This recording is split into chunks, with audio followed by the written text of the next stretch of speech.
I'm going to be speaking primarily about the work in the eastern coast of the United States.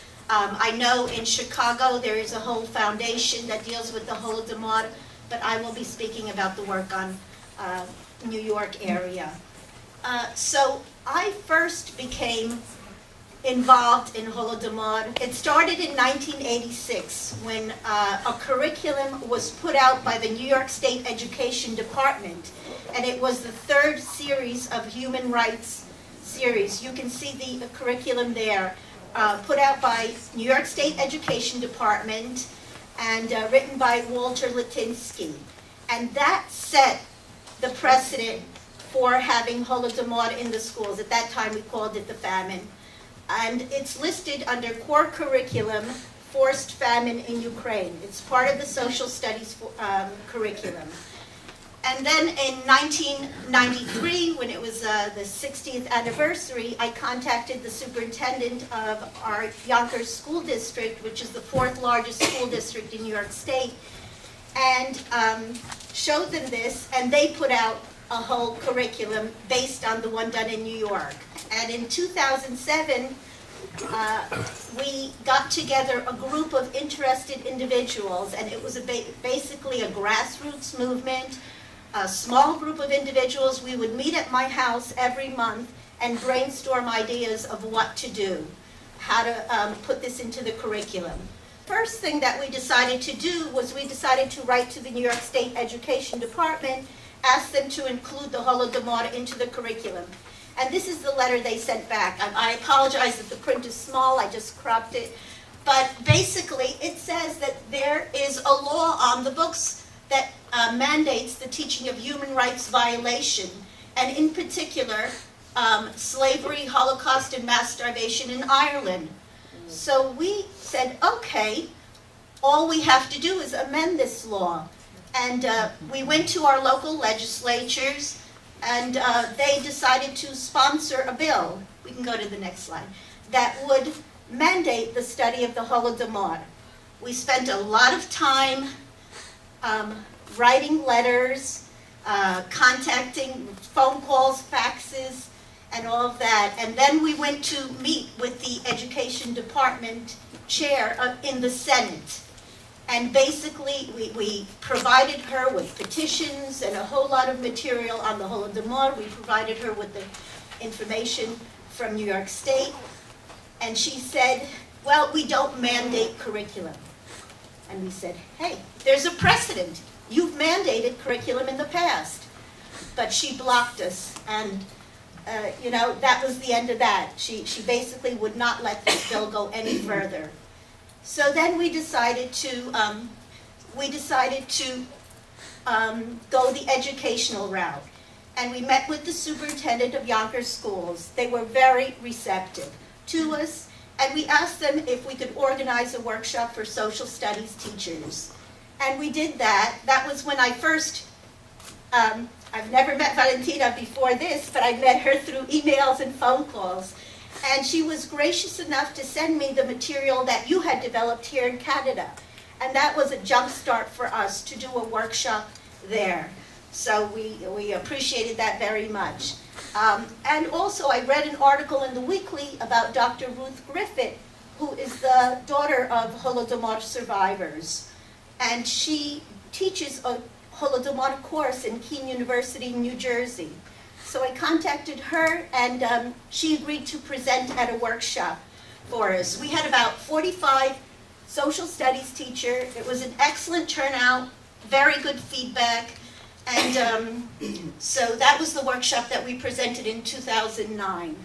In New York State, every student who takes, in the 10th grade, who takes global history is required to take the Global History Regents exam. So we looked at the 2008 Regents exam, and there was a question depicting genocides. And it covered all these different genocides, but left out Holodomor. So we wrote to the Office of Curriculum and Instructional Support, asking them why the Holodomor was not included, and to please include it in further global regions exams. So I am happy to, we can go on to the next one.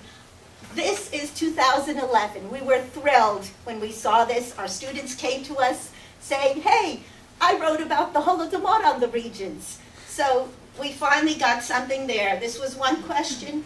I didn't put everything in here, but this is just one, and then there's another one also. This is from one of your professors in Canada, in Manitoba.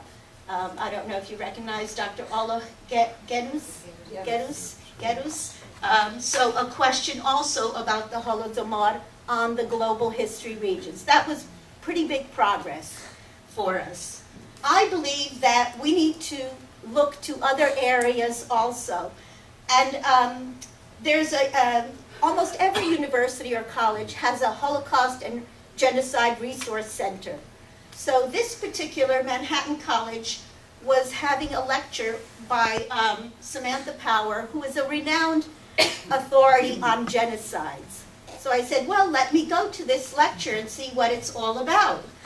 And sure enough, she talked about all the different genocides, but omitted the Ukrainian genocide. So there were about, I would say, a whole auditorium, maybe 200 people. So the question and answer period, of course, I stood up and said, where was the Ukrainian genocide? It was one of the large, and I talked about the whole thing. So then we wrote to the director of the Holocaust department saying the information was interesting, but I was quite disturbed and baffled that Dr. Parr touched upon the genocide in Armenia, Holocaust, Cambodia, Rwanda, but totally omitted one of the greatest genocides of the 20th century. And we asked that Manhattan College provide a valuable service by raising awareness about these acts of inhumanity, and that they include the study of the Holodomor. And we offered to provide them with resources. We offered to do a workshop and a conference from them. And you know what he said to me? Maybe in a few years. And I said, in a few years, we will not have survivors. This happened a full decade before the Holocaust. So now there's a new director that I'm working with and hoping to get it in one of their presentations. So then I became aware, while I was researching genocides, I became aware of Facing History in Ourselves, which I'm sure many of you have heard about. And I wrote to them, asking them that they include the Holodomor in their resources. And I did not hear from them. I did not hear back from them. But I did receive a letter from someone called Robert Delosa, who's in the Social Studies Department in Massachusetts. And this was in 2008. And he said, he read about my work in the Weekly. So this is what he wrote. I think Facing History in Ourselves organization curriculum would give you the widest entry into genocide studies, since it is a primary resource for teaching about genocides across the country. So we cannot give up. We need to keep pursuing this, because really this is what all, this is such a wide avenue that teachers have access to. And so we need to keep pursuing Facing History in Ourselves, and maybe we can discuss how to go about it. Because I called him last week, and I told him that we've tried, and they haven't responded to us. And he said, oh, I know somebody in Facing History Ourselves, send me your materials and things. So maybe we can follow up on that.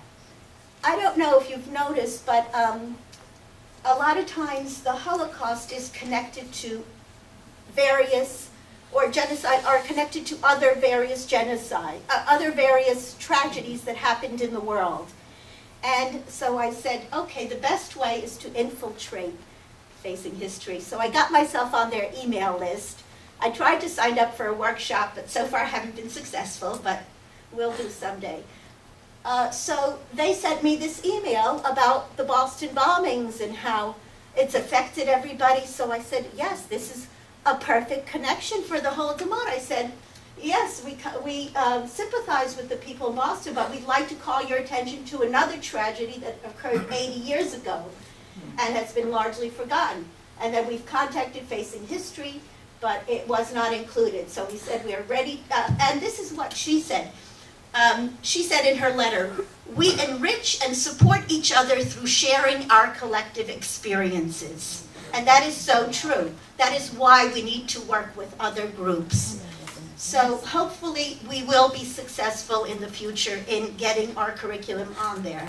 I'm a teacher in the New York City school system, and you know, I know so many social studies teachers who say, "I have a master's in social studies and I've never heard about this." And this is what got me started, like in raising awareness. So as an educator, I know teachers need something really quick, easy, and all. And I worked with my mother to develop this PowerPoint and addendum, which if any of you, want, I can give you electronic copies. But we've used it quite a bit presenting, and it's really easy and it's effective, and I think it's visually engaging. So we also contacted the social studies department in Yonkers School District again this past year, and we presented a workshop, Learning from the Past, Holodomor, Famine Genocide in Ukraine. We presented that in February, and we were asked to return and present another one in April because they had too many people signed up and couldn't accommodate everybody, so that was a nice thing. And we used our PowerPoint presentation. And I have to say that the teachers that were there, only one teacher had been teaching about it, and she had been at our 2008 workshop. That's how she knew about the Holodomor. Another teacher said, "One of my students wrote about it in his papers, and that's how he knew about the Holodomor."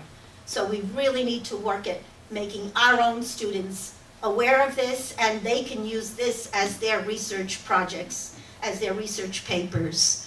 And also, I want to say Lana also presented at the Regional Northeast Conference in Massachusetts, 2 conferences last year and 1 this year. So this is just, Mykola Ponedilok wrote Burjuika, which is a little novella about a boy who lives through the Holodomor, and this has been translated by my mother. So I just wanted to put that out there. This past summer, I was fortunate enough to meet Lana and Lida from Connecticut, 2 wonderful people, and we met in New York City. We kind of organized a meeting. We had a few people from Boston come, Connecticut, 1 from New Jersey, and we talked about what our mission would be, what our vision would be, our goals, and we decided to try to organize a Holodomor student competition for our young people. First, I presented at the Litynsky Konferencja, the Teachers College, for the Ukrainian schools, 2 teachers to get them to have their students participate in this. And we also opened it up to American schools. So certain schools we contacted. I don't know how successful we will be, but this is the first time that we've organized something like this. So I know Canada has organized it in the past, and we'll be picking your brains. Ideas for next steps. We need to reach out to other ethnic groups. We can't be isolated. We get much more publicity if we involve the Armenians or whoever. Connect Holodomor to other human rights abuses. This is very important. Use existing websites and databases on genocides. When I Google teaching about genocides, I get basically nothing about the Holodomor. So this is critical because this is what teachers do. That's where they look for information. We need to get ourselves into existing websites. We need a team of historians that we can call upon to review and assist with resources, contact Holocaust genocide centers. The article that I wrote to the Ukrainian Weekly about our workshop, I got so many emails from people in all different parts of the country, and this is what helps us to network. I even got an email from Düsseldorf. So, people who are interested in working on this. Facebook, and create a network of people interested in sharing information about the Holodomor throughout the world, which is a perfect, this is what you're doing right now. So thank you so much. I think my time is up. Thank you.